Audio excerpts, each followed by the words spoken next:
There was this post about the Enneagram. Actually, it was a funny post.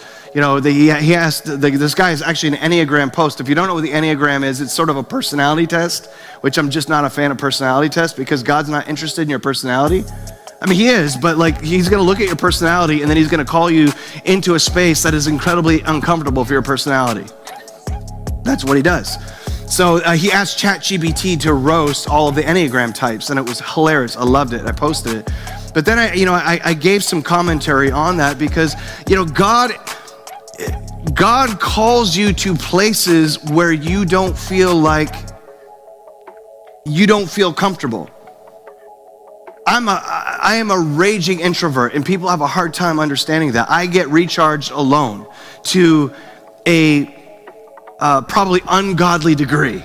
And I've recognized that. I've got to get out of my own way. I've got to get out of myself. Like getting up in front and speaking in front of people, that's cool, that's fine. But after I do all of the peopling, it's like I've got to retract. I've got to refire. And there's nothing wrong with that. But when that becomes an excuse as to why you can't do something for the Lord, then that's where we get into trouble. And what I have seen over, and I'm talking about decades, not just Enneagram, but Myers-Briggs, and even, C. Peter Wagner when he was still C. Peter Wagner, before he was Peter Wagner, same guy.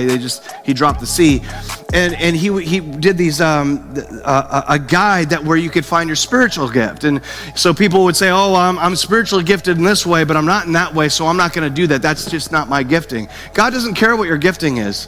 He will put you in a place where you have to function in a way that is outside your primary giftings, because he wants to show you that his power is actually perfected in your weakness and not necessarily in your strength.